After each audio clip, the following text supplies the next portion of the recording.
before the mayor calls the meeting to order, in light of the village adaptation to present circumstance and doing the video conference meeting, there's a few kind of ground rules or procedural rules that I'd like to cover at the start to help make sure that the meeting runs in a way to where everybody can hear, everybody can participate in the manner in which the law affords them the opportunity to participate. So first, if anybody's having trouble hearing the meeting, you can send a message to the Zoom administrator. You can email me. My email is pmcgrath@mcgrathpc.com. It's important to the village that everybody be able to hear what's going on, so please reach out if you're a member of the public participating and you can't hear. There are things we can each do to help make sure that during the course of the meeting everybody can hear and understand what's going on. As Leanne indicated at the start, we'd ask people to mute their microphone when it's not their turn to speak or they're not speaking during the course of the meeting. That can help to reduce background noise. We'd also ask everyone to do our best to not speak over each other and make sure we take turns speaking to create a clear record of our discussions. As required by the Open Meetings Act, we do have a public comment period during which any member of the public who is participating in the meeting will have the opportunity to be heard. If you're unfamiliar with public meetings of this nature, that comment period is for comment only, absent extraordinary circumstances. A response to any specific comment should not be expected during the course of tonight's meeting. During the public comment period, we will call upon members of the public who are attending to determine whether you desire to make a comment. It's not required that any member of the public comment. If you desire to comment, you will be afforded an opportunity to do so. We'd ask that you please, however, wait until you're recognized before you begin your comment. We also ask you to provide your name and address before you begin your public comment. The public participation portion is limited to that public comment section of our agenda. And so that is a window of time within which the public's invited to speak and address the board. Outside of that period, the public is not invited to participate in board discussions or action.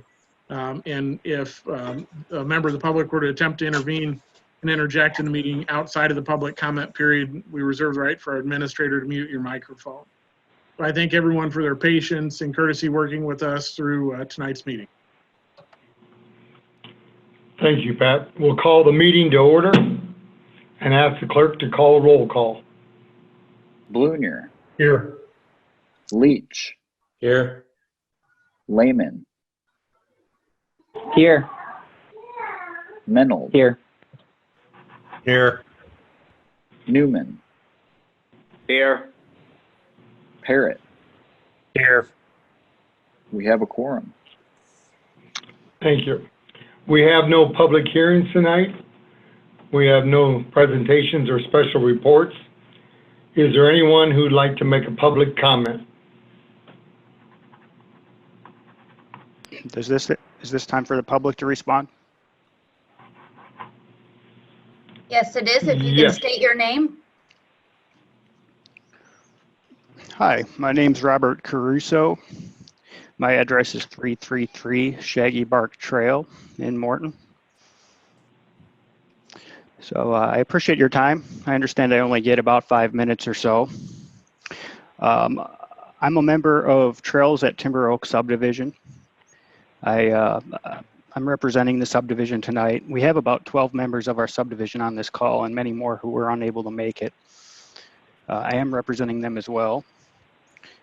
In summary, the neighborhood has become aware of a plan to put a parking lot in the Ulrich Forest Preserve that borders our neighborhood and to route the traffic to the lot literally through our neighborhood.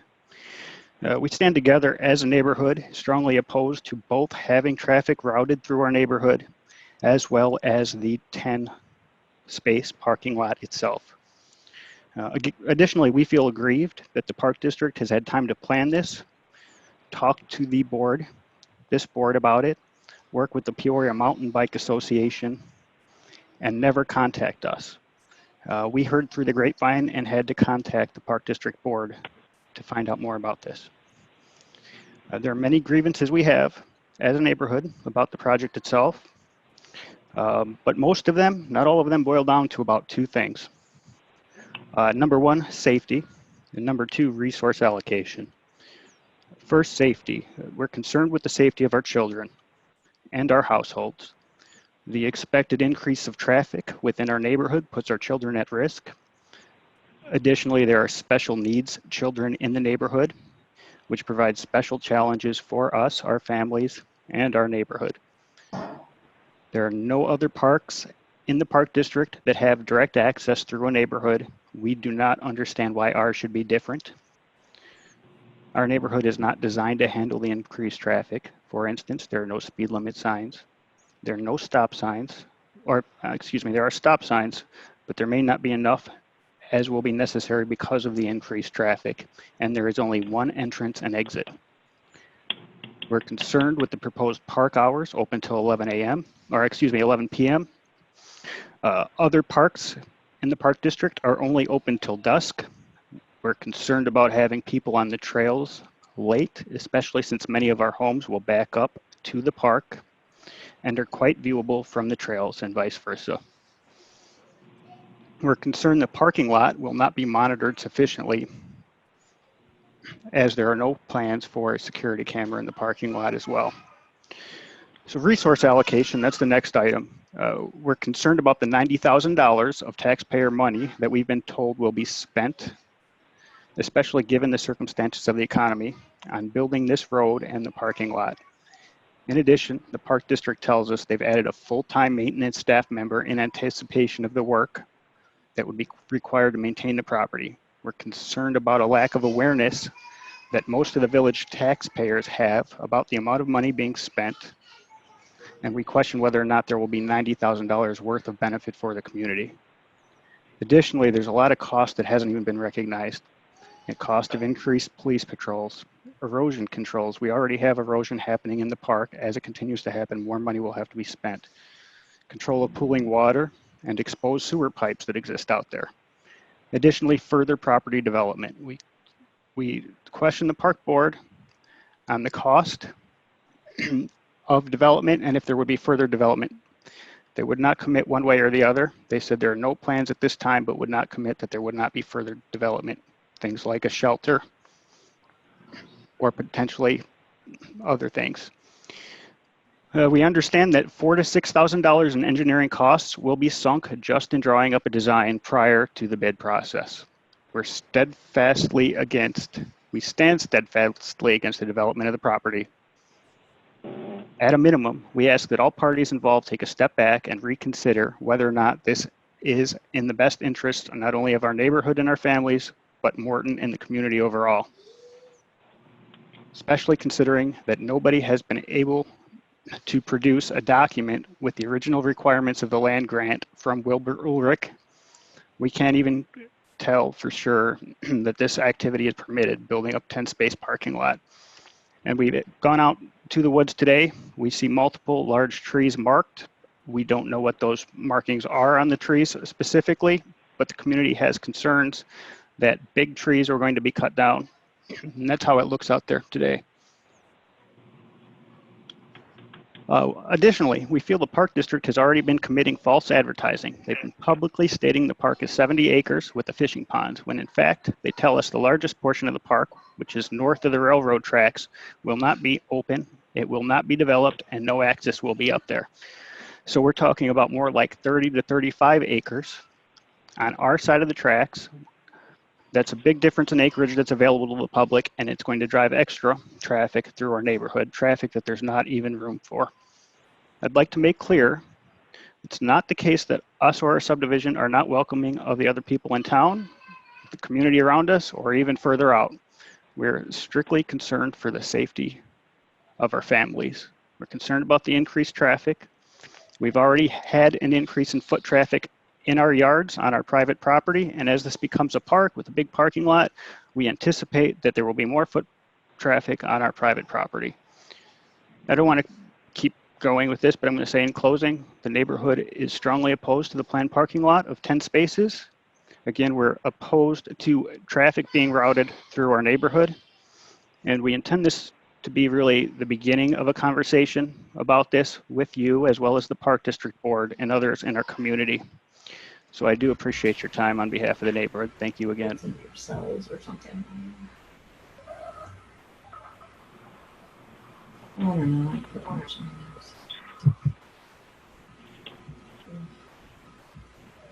Any other public comment? I don't know what.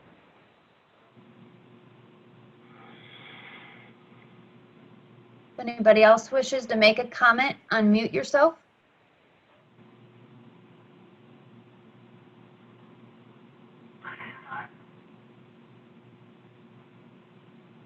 Hearing none, we will move forward. All right, thank you. The consent agenda tonight is the approval of the minutes, the regular meeting, April 6th, 2020, and the approval of the bills. If we could have a motion. I so move. Brad. Second by Steve.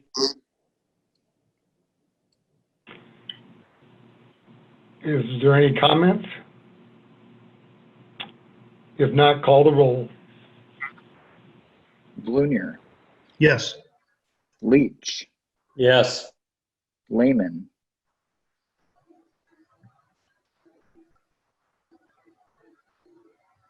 Lehman, You're muted, Clint. You're muted.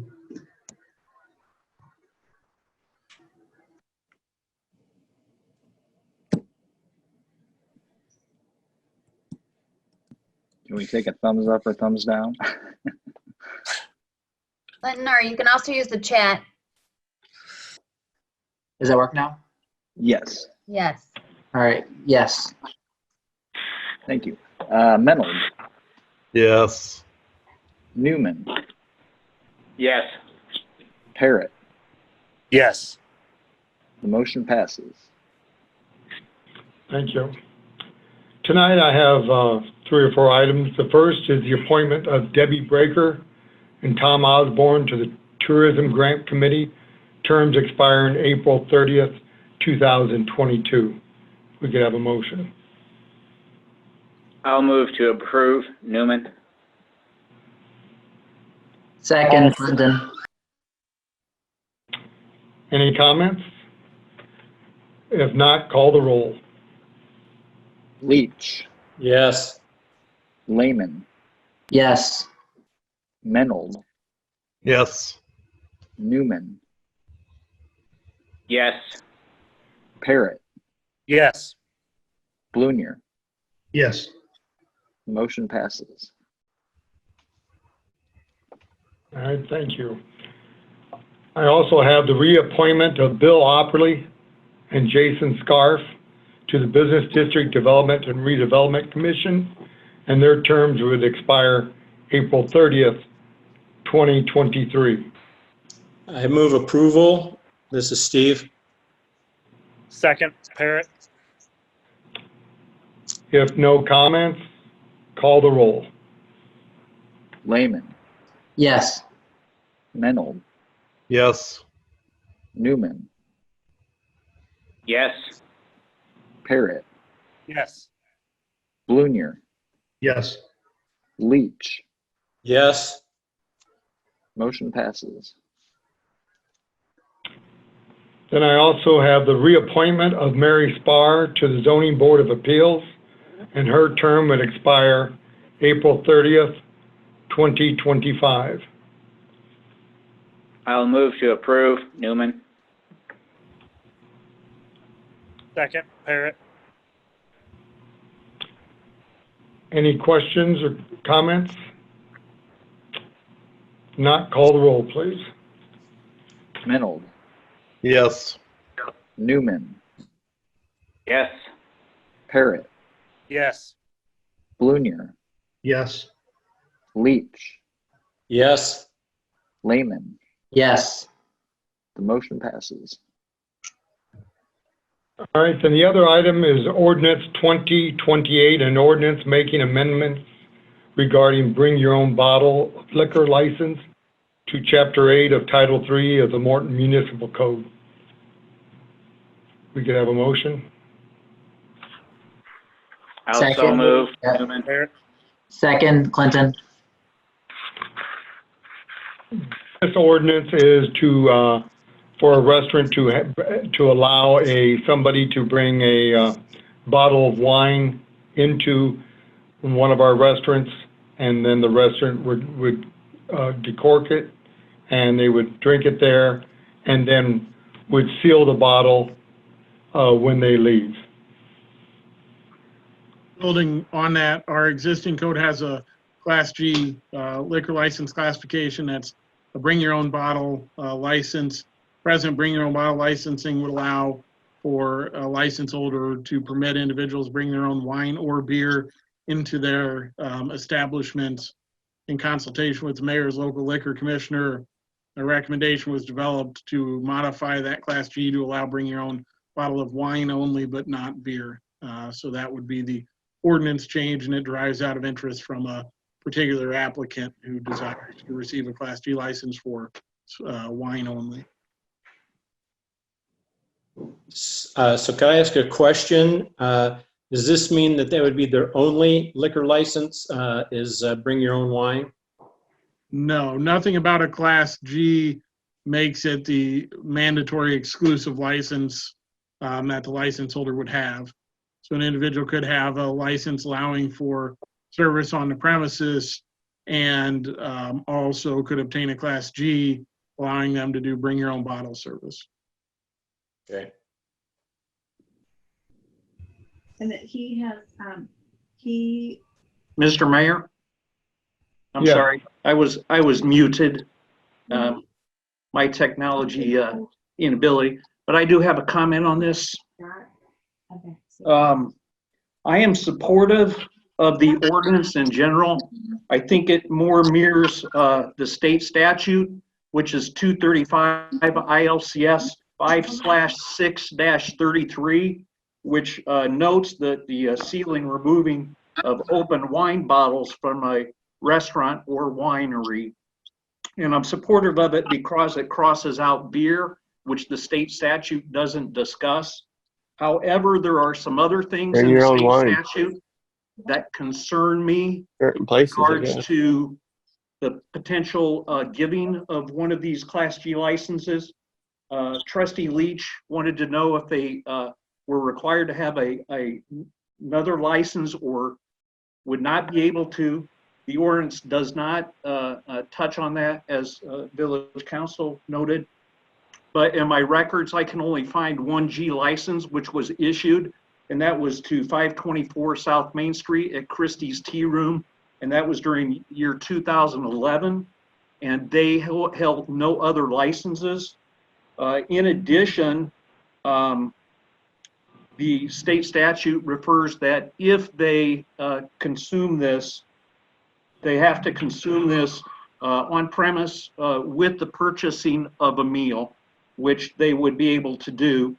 It also notes that they can drink a partial of it, and It's it would an be ordinance sealed there. Voting in on. a tamper-proof Bring your own one-time use bag, which they would be able to comply with.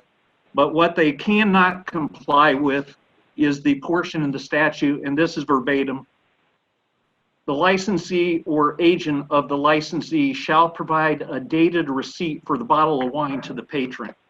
If they're bringing their own in, they're unable to provide a dated receipt for the purchase of that. Like I said, I'm supportive of the ordinance. I'm just not quite supportive of the issuance of this license to the particular establishment that is requesting it. And I would like to see the village council look at that and see what we can do about that. Because as I'm seeing this now, I don't think they can comply with what the state statute says. And our ordinance doesn't cover that. And I have nothing further. Chief, would a corking fee, would that That's meet that requirement of a? well, the statute says the receipt for the bottle of wine, Oh, okay. not the receipt for uncorking it.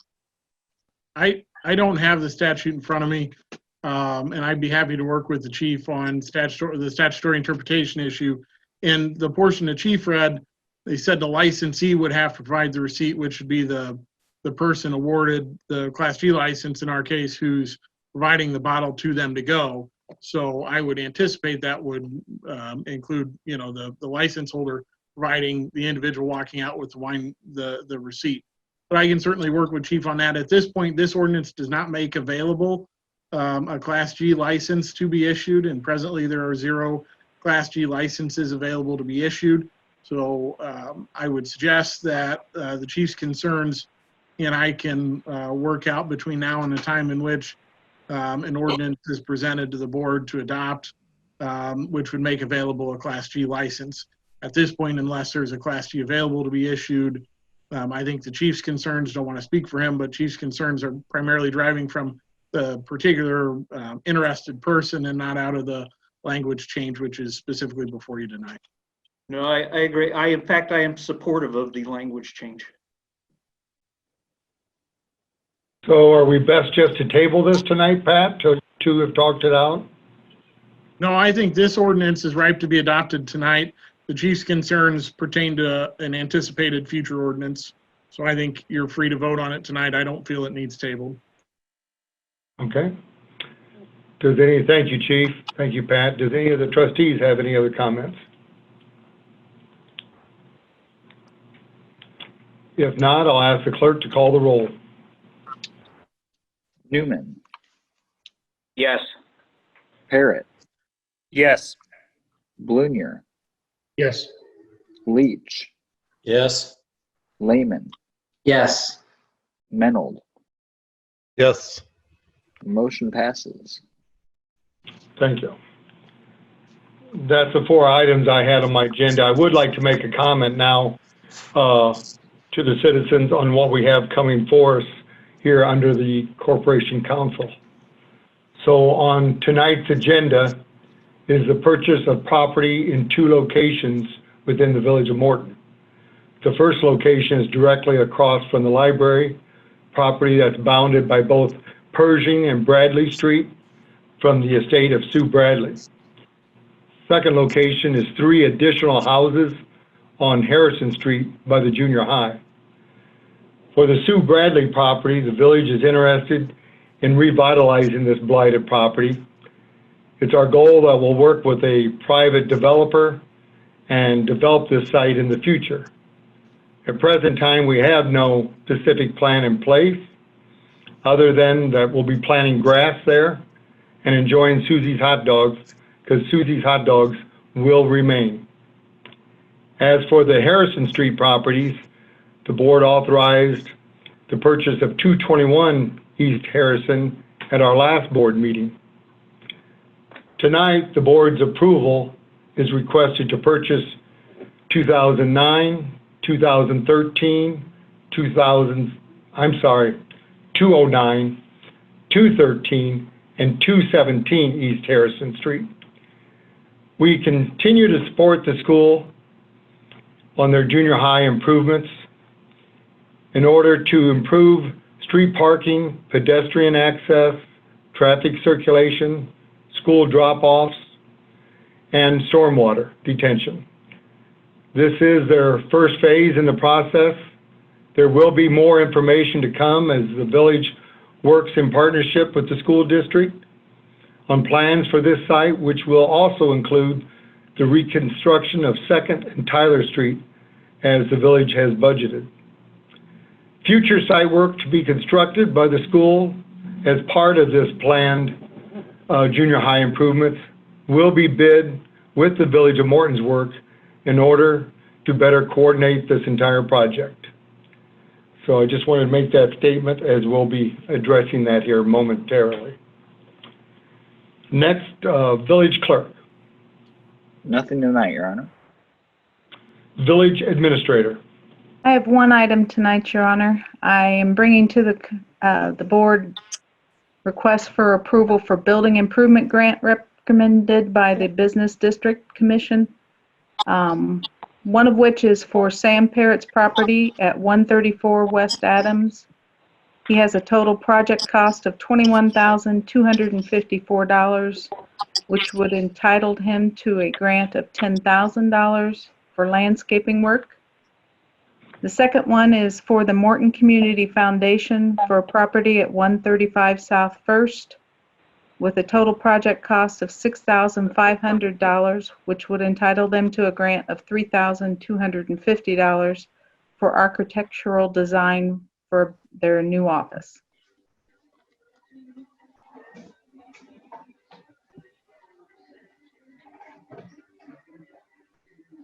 I move approval.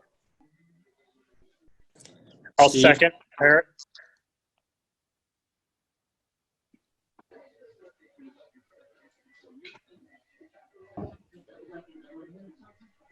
I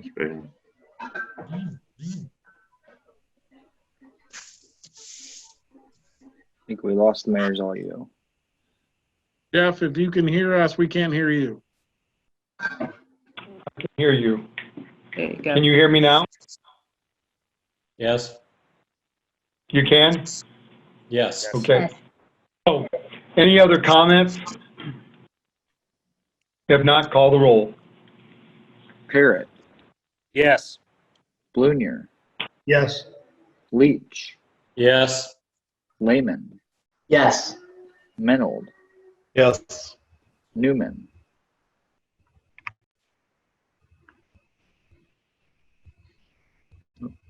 Newman, I don't see their phones.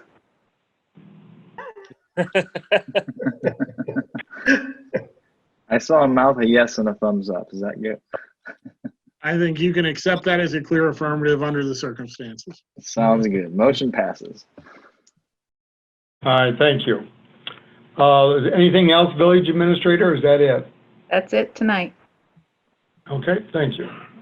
I was giving you a chance to give us some good news, so. All right, Corporation Counsel, please. Thank you. And although I don't see you had anything on the agenda, I think you skipped the chief of police, Your Honor. I've Yes, I already did. spoken enough. Okay. I want you to- Sorry, chief, that wasn't intentional. A lot on this agenda tonight. All right, so Corporation Counsel, thank you, Pat. Thank you, Your Honor. First item I have on the agenda is ordinance 20-29, an ordinance authorizing the purchase of 306 and 312 West Pershing and 101, 103, and 107 West Bradley and Morton. Could we have a motion? Second. Parrot. So the mayor gave an introduction of this acquisition previously. The proposed purchase price, $165,000. Fruits of the village's pursuit of the property are already apparent. If you've been by the site, it is driving out of the contemplated agreement that the estate was able to cause the demolition of the 3 dilapidated structures on the site. So the demolition work was performed by the estate as a part of its obligations under the anticipated approved contract for the purchase. Purchase price $165,000, and we'd close as soon as practical. Thank you. Any other comments? If not, call the roll. Blunier, Yes. Leach, Yes. Lehman, Yes. Menold,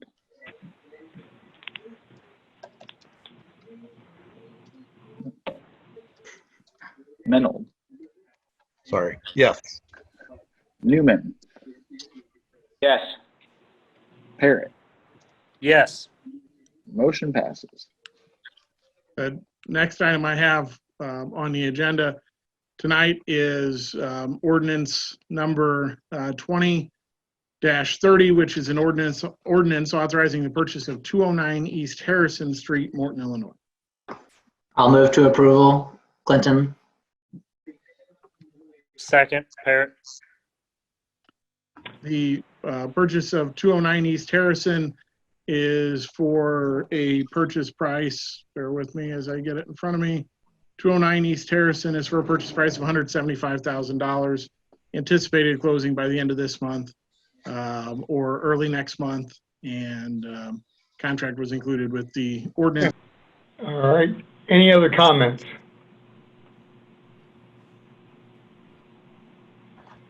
If not, call the roll. Leach, Yes. Lehman, Yes. Menold, Yes. Newman, Yes. Parrot, Yes. Blunier. Yes. Motion passes. The next item I have on tonight's agenda is ordinance 20-31, which is an ordinance authorizing the purchase of 217 East Harrison Street in Morton. I move to approve. Second by Steve.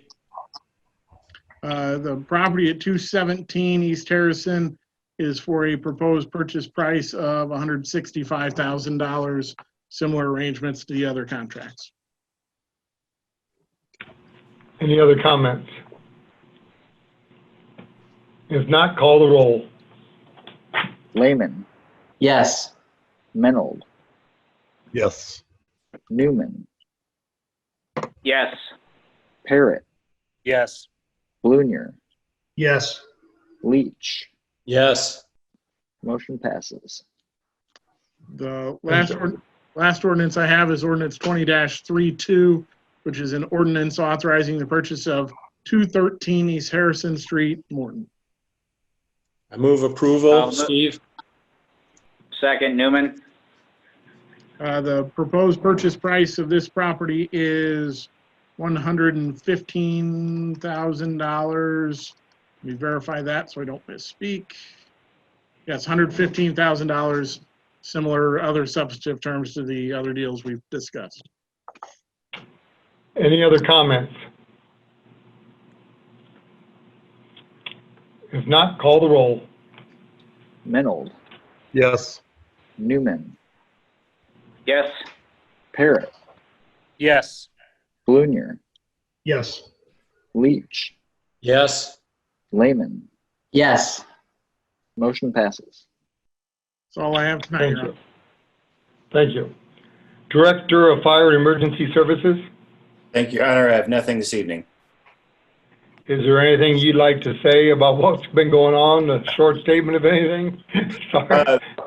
No, as far as response, as far as the fire department and paramedics go, we've been holding our own. We haven't seen a significant increase in call volume as of yet, but we do have plans in place that we can hopefully manage that if we do see that type of increase.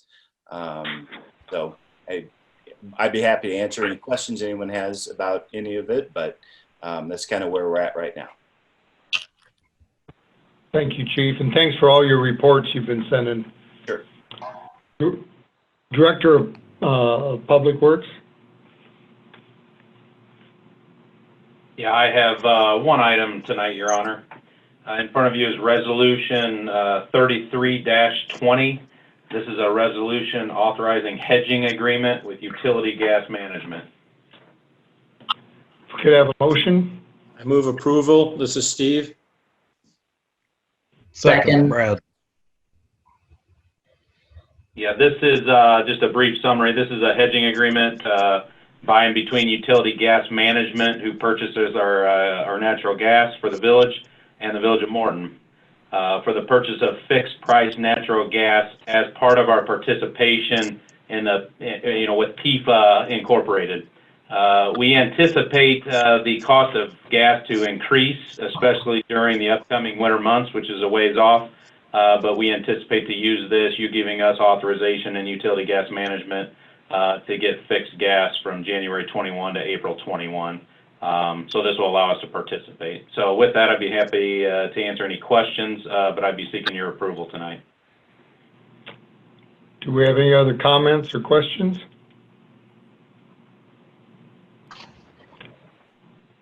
If not, call the roll.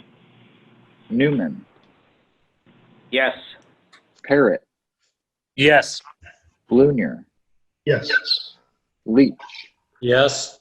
Lehman, Yes. Menold. Yes. Motion passes. That's all you have tonight, Craig? That's all I have tonight, Your Honor. Okay. Zoning Enforcement Officer, nothing tonight. Village Trustees, do any of you have anything tonight? I just wanted to thank individuals that were appointed and reappointed this evening, including Debbie, Tom, Bill, Jason, and Mary, and all the others that participate on the committees and on behalf of the board. I know each of us are very appreciative of all the time that you guys commit. So thanks again. Okay, if there's nothing else, then we could have a motion to adjourn. I'll move to adjourn. Second by Steve. All those in favor? Aye. Aye. Aye. Meeting's adjourned. Thank you.